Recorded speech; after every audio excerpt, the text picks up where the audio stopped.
Hello, Philos family. Simone here. I am the director of Philos Catholic and host of the Beyond Rome podcast with my colleague, James O'Reilly. And we have a very special guest for you today, Dr. Richard Crane, who's a professor at Benedictine College and the author of the book, Passion of Israel, Jacques Maritain, Catholic Conscience, and the Holocaust. We have a lot to talk about with Dr. Crane. He has allowed me to call him Richard, so maybe I'll call him Richard. But, Dr. Crane, thank you for joining us. And you are a guest that we, of course, were dying to have on the show. But James really, really wanted to have you on the show and is, reading your book and just so excited to have the privilege of talking to you about this very important subject and something that you've obviously thought about, written about, and are teaching. So thank you for joining us. And James is going to have the pleasure of interviewing you today. And I'll be here trying not to interject too many times with all the questions I'm sure that I will have as we interview. So welcome, Richard. Welcome. Yeah, thank you for joining. I'm going to go with Professor Crane for now, just out of habit. And just, I wouldn't want to, pass on the opportunity to honor you in that way on this podcast. But yeah, it is great to have you on. I think I first came across your writing spring of 2022, and it was just very informative for me being in the space that we're in. We do lots to combat antisemitism and also just educate people in the Hebraic, Near Eastern Christian roots of our faith. So you've been a great resource for me personally. And yes, as Simone mentioned, I'm currently going through your book, Passion of Israel, with the subtitle Jacques Maritain, Catholic Conscience and the Holocaust. But Jacques Maritain was someone that I knew about going through undergrad years at Christendom. The first time I read him was an excerpt from Integral Humanism. So my introduction to him was more from just this broad lens of Jacques Maritain qua philosopher. As a philosopher, wasn't really directed towards this space specifically, but it's been through your writing that I've really come to kind of understand and learn more about him and how he stood up at a very difficult time. But I think it'd be helpful for the listeners. Simone already gave a little brief introduction. What is your story in terms of how you ended up at Benedictine, writing the book itself? What were the things that transpired for you to be where you are now? Well, I can answer that on several levels. In the first place, I've been at Benedictine a little over a decade. I wrote this book when I was teaching in North Carolina at Greensboro College. But what brought me to Benedictine was I'd always wanted to teach at a Catholic school, and I wanted to teach at a Catholic college that, to put it bluntly, wasn't getting a little less Catholic every year. Yes, Benedictine's on the special list of actual Catholic. Yes, Catholic schools. It's a real privilege to teach here. Yeah. And since coming to Benedictine, my vocation as a Catholic and as a historian has only grown. The deepest roots of this book would go back to when I was even younger than you. I was a child of Vatican II. I was born in 1964, so right in the midst of Nostra, Aetate, and those other 15 conciliar documents, not only being drafted but debated, and in the case of Nostra Aetate, debated to the extent that, well, at least in the case of Nostra Aetate, it almost didn't happen. And the reason I bring that up is because as a historian, as a professor, as a Catholic, I have no understanding on my own of what was so dramatically different about the church's outlook on and teachings about Jews and Judaism. I grew up right. I grew up without those what one writer, Jules Isaac, has called the teaching of contempt. Something, I don't use this term lightly, but something revolutionary happened at Vatican II in terms of recognizing an enduring and unbreakable bond between God and his chosen people, and also a repudiation of not just modern anti-Semitism, but hundreds and hundreds, almost 2,000 years of negative, denigratory, sometimes murderous prejudices and teachings that were nurtured in the bosom of the church. So I grew up with new teachings and a new outlook, and had to kind of do archaeology to recover that old history, as distasteful as it is, and see just who was behind that revolution. And one of those people behind at least in the long run, behind that just renewal and rectification of the Catholic-Jewish relationship was Jacques Maritain. Yeah, might I say something, James? That I think it's for post Vatican II babies born in this like parentheses of the church. This is like brand new information for so many people encountering this for the first time. I don't want to overgeneralize, but I would say most Catholics that I'm friends with and know and work with and have done ministry with have no idea of the history that you've exposed and are exposing in this book, and the role of Jacques Maritain. So it's just so important. And I think for me, being someone who studied church history at Christendom Graduate School and learned, this is still almost brand new information for me, to be quite candid. Right. So yeah, well, in that, of course, when you were studying, or at least trying to get to an understanding of Vatican II and things that preceded it as well, you of course came to Nostra Aetate, Jacques Maritain. But what was it about that drew you specifically? Because there are so many things within Vatican II that Catholics go over today, and that are debates within the church, or good things, bad things. Everyone has different opinions about it. But Nostra Aetate, Jacques Maritain, that's not really something a lot of people are talking about. So was there something specific within that drew you? Several threads of my interests combined to study Jacques Maritain. First of all, my training, I'm a historian of World War II France and the Holocaust. And Maritain's ideas as a Thomist philosopher with interventions not only into metaphysics but political and moral philosophy.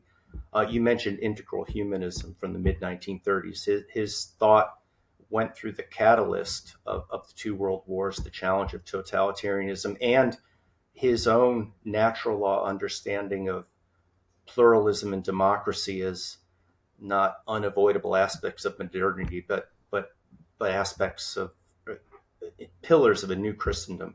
And he really paved the way, along with other important figures, in terms of not just the reappraisal of the relationship with Jews and Judaism, but just a reappraisal of the church's relation with modernity, with an engaging of the world. So Maritain, for me, is just a crucial figure in terms of bridging that period between the world conflict that ended in 1945 and 20 years later, the things that happened at Vatican II, including, but not limited to, Nostra Aetate. Yeah. He wasn't one of the drafters, but there were those like Father John Osterreicher, who really were more or less proteges of his. Yeah. And as you probably know, he was honored at the end of the Vatican II conference by Paul VI, kind of as the representative figure of Catholic intellectuals. Yeah. Well, that's the happy ending, or that's the, it turned out well in that respect. But reading your book, engaging with your own work on Maritain, it seems like that wasn't always the case. In the 20s and 30s, he was, involved in a bunch of different groups, but he's also seen as one of the leading Catholic intellectuals. I think you are an historian, so I think it's best if we kind of approach this through the story lens, addressing these ideas through his story. So if you could just start us off with the beginning of Maritain in the 20s and 30s, when it first started to become a problem, he was involved with, ultra-nationalist groups, and he saw a lot of the problems they saw, but eventually diverged. So could you just lay the groundwork for people to understand who even Maritain is within Who his is this time? guy? Yeah. He's born in 1882, so he's not a kid in the 1920s. He's already an established public intellectual. He is a convert to Catholicism. So when he was 16, coming out of a very upper middle class, politically connected, today we'd say progressive. Back then you'd say free thinking or libre penseur. His father was one of the founders of the secular Third Republic. His mother, Genevieve, was one of the first divorcees under the new liberalized legislation. Wow. He had a dramatic conversion experience. He and the woman who would be his wife, Raissa, she a Russian Jewish emigre.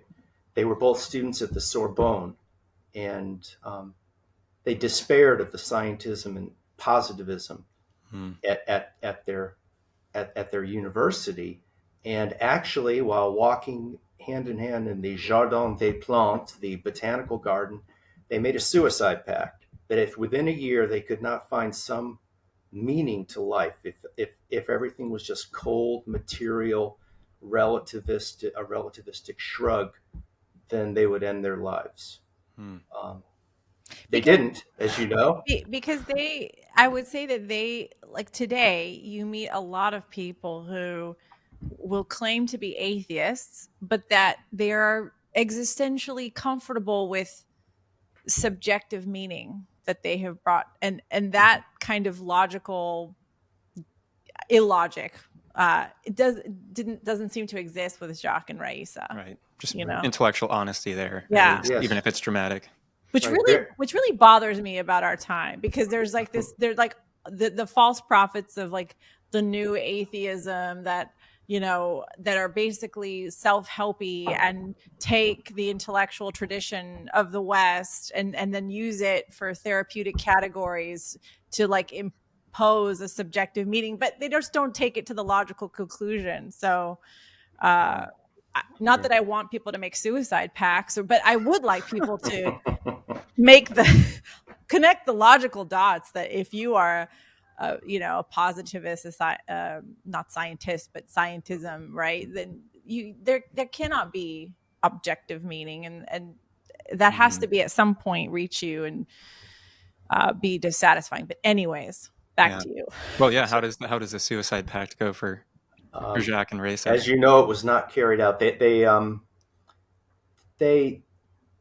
They had some important influences in the first decade of the 20th century. They got married in 1904 and were both received into the Catholic Church in 1906.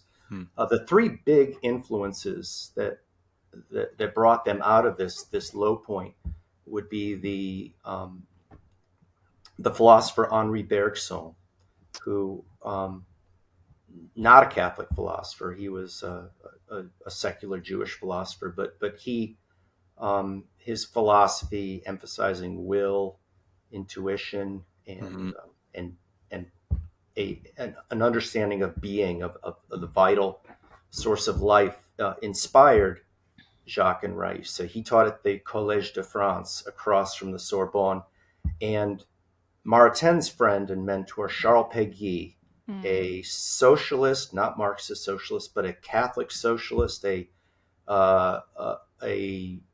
French patriot, a Dreyfusard. So he was among those who supported the innocence of Dreyfus. Péguy had recommended that the Martins seek out Bergson, and also that the Martins sought out a mystic, hermit, irascible novelist named Leon Bloy, Bloy, who's a name worth remembering. Yeah. He became their godfather, and he was he came out of the. That's so cool. Yeah, that's and so cool. But he was a very controversial. Would be in the decadent school of French decadence, but was a convert to Catholicism. Everything he wrote was somehow very overwrought and often controversial, including his views about Jews. But one thing he left Jacques and Raissa with was that Jews are here in this world to disturb history. Mm-hmm. In other words, that Jesus himself, coming from the Jewish people, and in his most famous book in this regard was called Salut des Juifs, Salvation is from the Jews. And as he put it, Israel is like a dam. It blocks a river to raise its level. And so the idea of an unavoidable, permanent, salvific, at times difficult to understand, and we can see a connection with St. Paul, the letter to the Romans, the mystery of Israel. Blois very much made an impression on both Jacques and Raissa. That and it was really she came from a somewhat secular upbringing herself, so she and Jacques together kind of rediscovered Judaism through their Catholic conversion. Yeah, amazing, which is huge. Amazing. I know, reading through your book, in the first chapter you go through a lot of that, and it's, I believe, the metaphysics of necessity is the chapter title. Is that correct? A metaphysical necessity. A metaphysical necessity. Yeah. Mm-hmm. See why he got to interview you instead of me, because that. Yeah, philosophy major here, and I saw the word metaphysics, and I was like, "This is my book." It was interesting though, where it's not. There's a certain theory, like viewing the Jewish people, all these different lenses you can look through them. So it's, in that case, you might read that and be like, oh, is that anti-Semitic or whatever it might be. And in his case, he was looking around. I would imagine in Maritan's case, he's looking around, and this is kind of the impetus that might have driven a lot of other people to be anti-Semitic as well, where the Jews are part of a lot of these like more revolutionary things, communism. You can see there are influences there. That might be driven by, but he, of course, didn't ultimately. Of course, he went a separate way with these different thinkers and these different groups. And French Action, I am not going to try to give the French name for them. They were this ultra-nationalist group that he was involved with. How did he first become involved with them, and then when did that break start to happen? So we're situating ourselves right here at the end of the First World War, where France, more than any country besides, I think, Serbia, had a per capita blood loss of men, about 1.5 million young men, just like in other countries, some of the best and brightest, including the poet, socialist, visionary Charles Péguy, right. And another the head, right? Yeah, right. And at the very beginning of the war, and also another, at least one other close friend of Maritan's. So there were losses, and also the Russian Revolution, and the great instability, the economic dislocation, the ideological ferment, and within that ferment, there was the kind of fear of worldwide conspiracies, the kind of germ of what the Nazis would call Judeo-Bolshevism. So that we get to World War II at the Holocaust, and we see how Jews and communism and capitalism are part of the same, are envisioned to be part of the same modern horror that can only be solved through biological means. Now, Maritain writes in 1921, this, you were quoting this article called, or this essay he wrote called "À propos de la question juive," regarding the Jewish question, which is the only thing he ever wrote about Jews and Judaism that he would never want reprinted. So it's hard to find. But you've read this, but to bring everyone up to speed. So his argument here is that we live in a time of uncertainty. Jews are definitely behind some of the worst revolutionary movements in the world, and he's thinking specifically of Bolshevism. Right. But he also argues, he says that as if by a metaphysical necessity, what we see here is that Jews have a calling, and their calling is to stimulate the world and to stimulate history. And when that calling is brought down from the sacred to the temporal level, in other words, what theologians would call the temporalization of the eschaton, becomes materialized, corrupted, and we see something destructive. So he's flirting with anti-Semitic tropes, but he's also in an odd way paying testimony to a sacred Jewish vocation. Yeah. And he makes a distinction, and this won't be the last time he does it, between, and you reminiscent here of the Gospel of John, between carnal Jews and true Israelites. And interesting. And how does that distinction play out? He's saying that both exist? Yes. He's in a sense, he's venerating faithful Jews. Yeah. The debates among scholars about whether he venerates faithful Jews as incipient Christians or as Jews in their own rights. That's a debate which it's a long and unresolved debate. And for him, it was unresolved. We can talk about that in a few moments. But in terms of agnostic or atheist Jews being part of communist and other revolutionary movements, he in his philosopher's way, he's saying it just goes to show.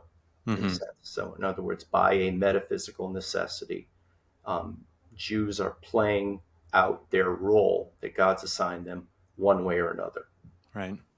But a lot of people weren't seeing that at that time. They would see that maybe to a very limited way, where they're only seeing that, maybe not so much as a vocation, but it kind of just whatever it might be. But there were plenty of opportunities to still condemn anti-Semitism, but a lot of people chose and said, again, with like French Action, I know I'm not super familiar with the history because I'm still reading through the book, but people like Charles Maurras, who Maritain was very close with. So Charles Maurras, or Charles Maurras, who becomes the leader, he's not the founder, but becomes the leader of Action Française. This is a extreme integral nationalist movement, kind of proto-fascist, but formally, officially, they were a monarchist movement that came out of the Dreyfus Affair, that believed that we are losing our country to the Jews, the Protestants, and also the threat of Germany. So very, again, extreme nationalist. And Maritain, part of a generation, especially of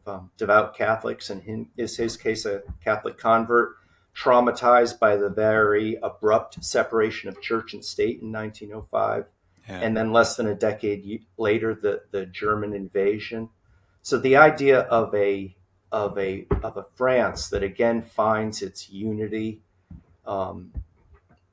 that develops a strong patriotism rooted in both classical and Catholic values, that very much appeal to millions of French Catholics, even though Marraus himself was an agnostic.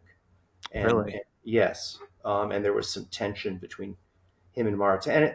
And then again, Maritain, he and his wife, who had a salon outside of Paris at a place called Moudon, brought together all sorts of people, and there were celebrated conversions, some temporary conversions like that of the poet and playwright Jean Cocteau, other more lasting conversions. And they formed an alliance, and Maritain felt that he could work with people we would today call fascists and anti-Semites, until in the mid-20s that became problematic, not only because this gutter anti-Semitism became more pronounced and more public, including Marraus threatening to shoot the Jewish minister of the Interior, shoot him like a dog, which led to him being put on trial for inciting violence. But also ultimately a papal condemnation of the Action Française movement and newspaper. Right, which put, of course, Maritain in a tight spot where he was associating with this group. And so how did he... It was somebody got him out of that tight spot, and that was Pope Pius XI, who ordered him to write a book upholding the condemnation of the Action Française. So the French title was The Primacy of the Spiritual. Primauté de Spirituel. In English, it came out as The Things That Are Not Caesar's. And so Maritain was forced, in obedience to the Holy Father, to really burn his bridges and attack the kind of incipient divination of the state that we'll see come forth in all its ugliness a decade later in fascism and Nazism. Right. And so he made some enemies among Marrausians, including some Catholic clergy, but he began to gravitate more towards democracy, which in this period in Catholic history, we can by no means take for granted in terms of the Catholic Church being open to democracy and pluralism. He was married to someone who, was potentially and eventually would be, in terms of Nazism and France's Vichy regime, who was an object of this hate. Yeah. Maritain lived with both Raissa and her sister Vera, who was also a convert, and they formed a household together from the beginning of the century to the 1950s. And in terms of both the political and the anti-Semitic aspects of this alliance, it was untenable after about a half decade. Yeah, and most people, well, there were people who would use Raissa's Jewishness against Maritain too. Absolutely. You also remark in your book how I think Marraus, one of his final words to Maritain was basically accusing him of being influenced by that. And Maritain, of course, was very heartbroken by that. I just read earlier too, he actually credits that to a heart attack he had at one point. Which is because it just shows that he was so open to trying to actually keep that dialogue open with Marraus and French action, while also working towards these goods, democracy, pluralism, at a time when everything was so visceral and insulated in terms of nationalism as well. But then, of course, you spoke about the papal condemnation. He has the Vatican, of course, having him work through this and upholding this ban. But then you said there were also Catholic clergy in France who were opposed to Maritain himself, or who had a residual affection for and even allegiance to Action Française, and this goes through the 1930s and even into World War II. During World War II. The Action Française had made its peace with the Catholic Church, and the ban on the movement was lifted by the late 1930s. Okay. But when the Vichy regime, the collaborationist, anti-Semitic right-wing regime under Marshal Pétain, took power in 1940, Marrausian influence was very strong at Vichy. He was kind of considered the house philosopher, although he wasn't directly affiliated with the regime. And a number of Catholic priests had retained a certain allegiance, not just to the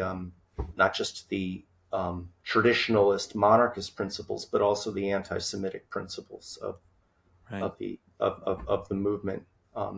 Other research I've done recently on the official Catholic newspaper La Croix.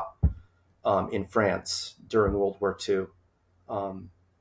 I've read a great deal about the struggles within the French clergy and some of the religious orders in terms of kind of, frankly, cells of Marrausian influence. Right. And either way, it would seem that Maritain, at least before the Holocaust, was kind of a lone voice, at least in the public sphere, speaking out against anti-Semitism in a very direct way. But you certainly see a shift after the war because of the Holocaust, kind of the horrors of what happened and leading up to Vatican II.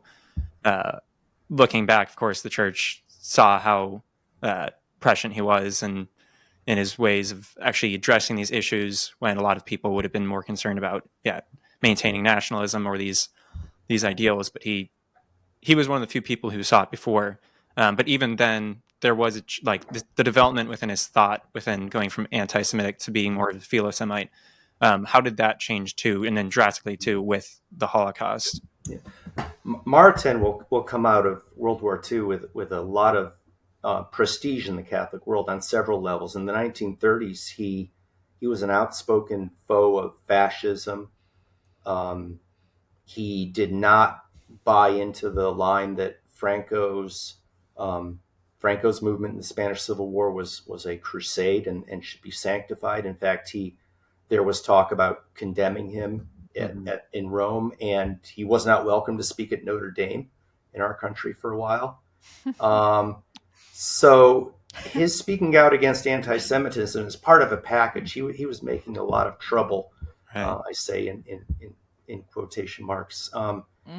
During the 1930s, he saw the context out of which integral humanism came was he just saw the Western civilization imploding, and that out of this some kind of new Christendom would hopefully, with God's help, happen.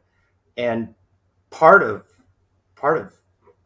what he saw as the disease that was Western culture was suffering from was anti-Semitism, and he increasingly, both philosophically in terms of engagement in the public sphere, argued that always the metaphysician, that it is logically impossible to be both an anti-Semite and a Christian. Right. So I think it's 1937. He writes this, and most of what gets published, these were public addresses, but it was an address called L'impossible antisemitisme, the impossible anti-Semitism. In English, it'll be just helpfully published as anti-Semitism. Right. And less poetic. Yeah. And less interesting. And he's made a big journey from that regarding the Jewish question essay in the early 1920s. He doesn't write about the corruption of Jewish conscience. He writes about the corruption of Christian consciences, and that Christians have to recognize.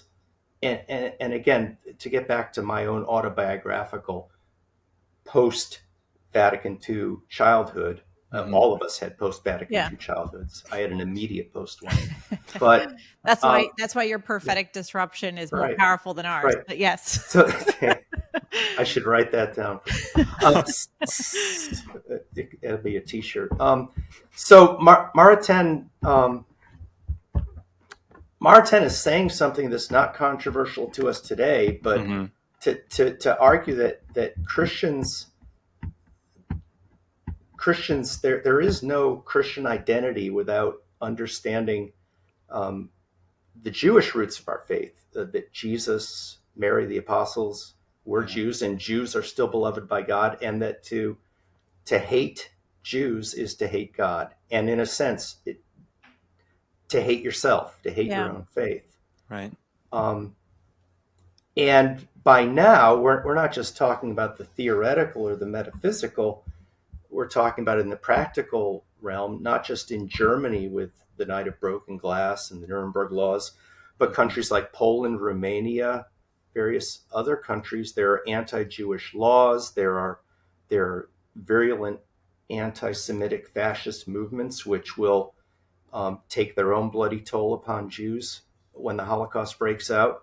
So he the following year, 1938, gives a speech that will that is in English translation would be the Jews among the nations, and this will later materialize into his essay, The Mystery of Israel, that many English-speaking readers are familiar with. And here he talks about that the anti-Semitic hatred, and he increasingly identifies it as a Christophobic hatred at its root.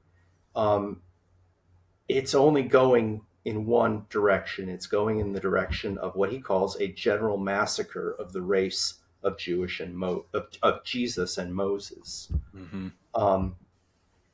and that it's not just the impending destruction of the Jewish people, but the Christian conscience and Yeah. Christian souls. Yeah. And this is a public lecture at which he's catcalled and shouted down. He's called a Jew. Others say bought and paid for by the Jews. Yeah. And an article comes out, which I quote in the book and in the America article. One particularly nasty French fascist writes, Monsieur Jacques Maritain is married to a Jewess. Mhm. His thought, his doctrine are falsified like the passport of the Jewish spy. He's what we call body and soul a race polluter. Ouch. So nasty Yeah. stuff. Well, it's funny because I guess at Philos Catholic we speak about re-Judaizing Catholicism, but not in like the theological way where, going back to like Jewish traditions where you have to have prayer shawls, things like that. But it's more understanding, I think, through the Maritan identity, like what does it mean to be grafted into Israel through Christ? But I think a lot of people are I don't know, wary of that because they think it's some sort of like re-Judaizing that heresy. But then through that, it seems like there's also the, overreacting and becoming Marcionites, where you actually are dealing with this separation of Judaism and Christianity in a way that the church condemns just as harshly, if not more. And I think that's why someone like Maritain too, where he was actually so involved in Catholic culture and he knew that space and was able to actually speak to anti-Semitism, regardless of, yes, there might be Bolshevik Jews or things like that. To me, Maritain's always stood out as someone who we can learn from today too, in terms of whatever your views are on what's going over in Israel, the war, whatever, like all Jews are liberal. The invitation and the challenge still stands. Like, well, what does it mean to be grafted in Israel? What does it mean to be anti-Semitic? Those political realities and those complexities are through Maritain, learning from him, there's no excuse despite that. There might be truth to some of those things, but in no way does actually, as a Christian, justify you acting or following along this line of thought. Maritain, to my mind, anticipates both Nostra Aetate in Vatican II and also John Paul II when he was the first pope to enter the Jewish synagogue in Rome. Mm-hmm. And as you both know, the big takeaway is he said, "You are our elder brothers and sisters in the faith." Yeah. So that I see in Maritain a necessary humility in terms of our relationship with our Jewish brothers and sisters, as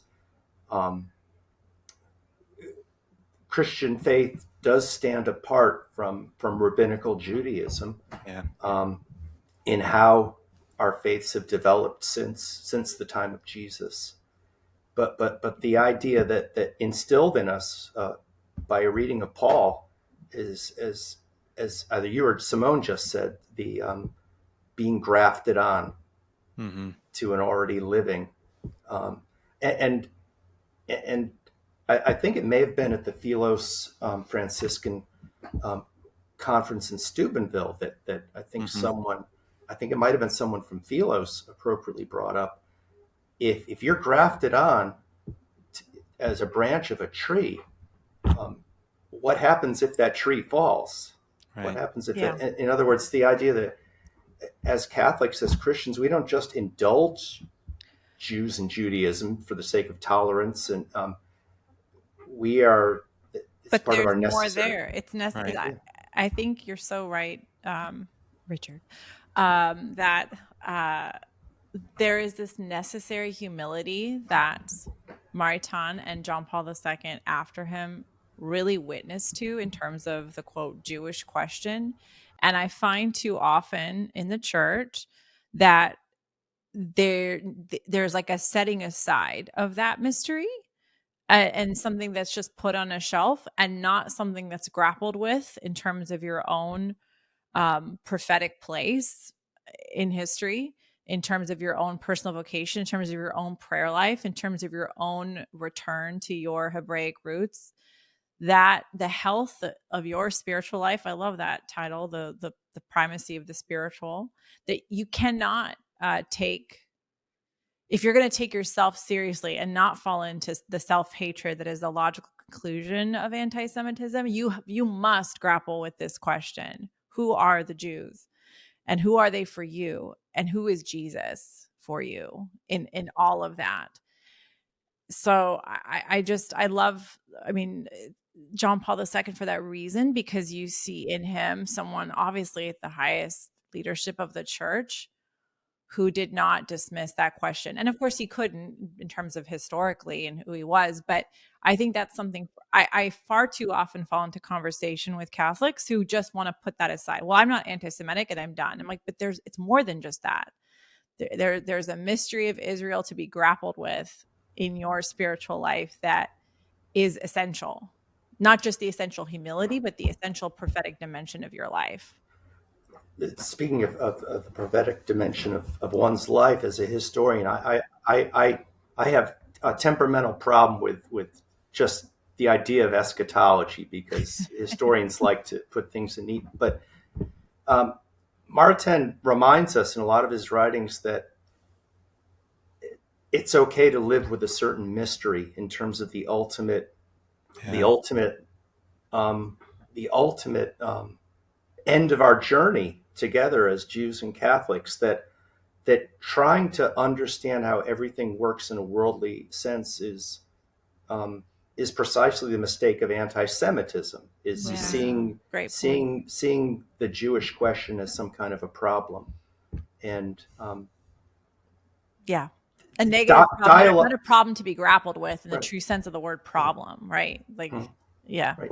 Dialogue can be seen as a kind of banal, sometimes superficial thing, but at least in terms of what came before, in terms of the Jewish-Catholic relationship, dialogue is a wonderful thing, and not all doctrines have to be worked out, and it's a good question. What are the implications of there being a continuing covenantal relationship between Jewish people and God? Right. And what does that say about our Catholic faith in the normative nature of faith in Jesus? And that of course is way above my historian's pay grade, but it's fascinating that we're part of a church that is on that journey. And even at Vatican II, there were Jewish observers and partners such as Abraham Joshua Heschel. Amazing. Who pushed back at some of the things being mentioned in drafts of Nostra Aetate. Most famously, he said, "If I have to choose between conversion and Auschwitz, I'll pick Auschwitz." Amazing. So, I mean, some heated debates. Wow. And the dialogue between Catholics and Jews, there can be points of contention. John Paul II very gracefully handled the Carmelite cross controversy at Auschwitz.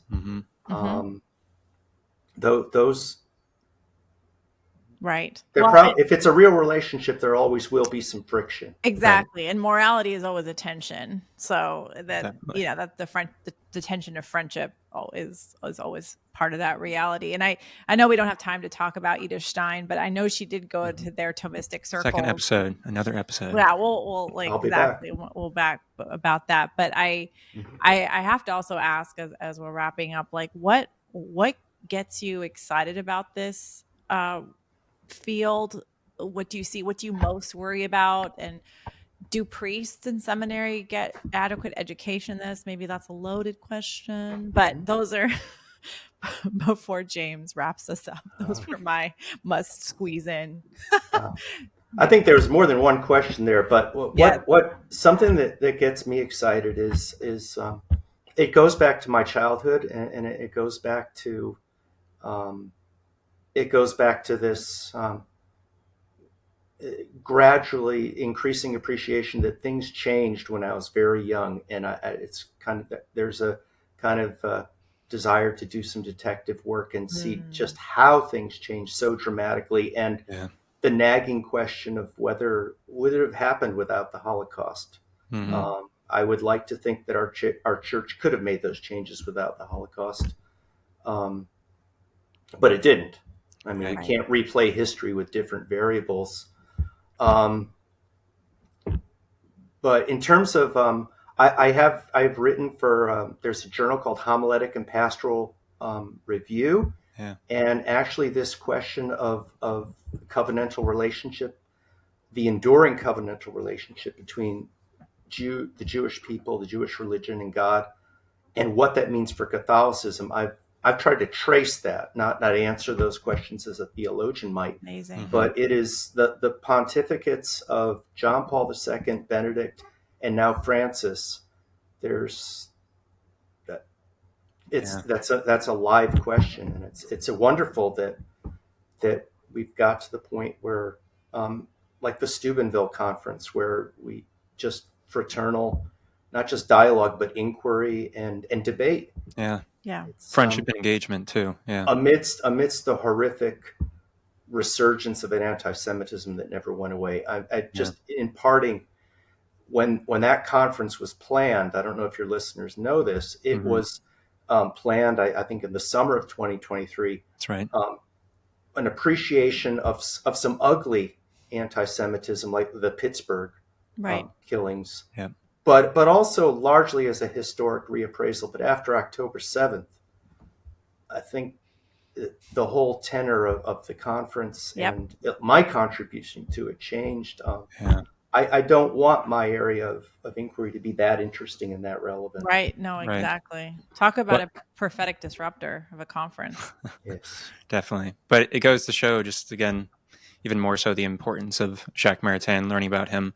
Professor Crane, it has been wonderful having you.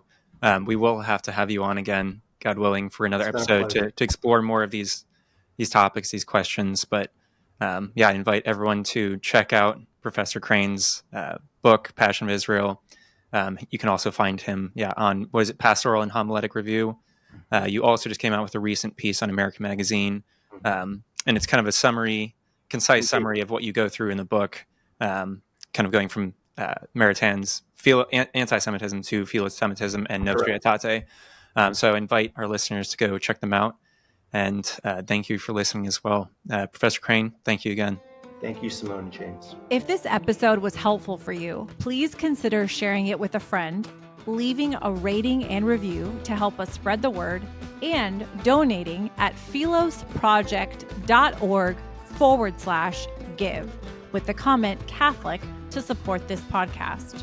To learn more about becoming a Christian leader in the Near East, check out our Pathfinder free online courses, also on our website.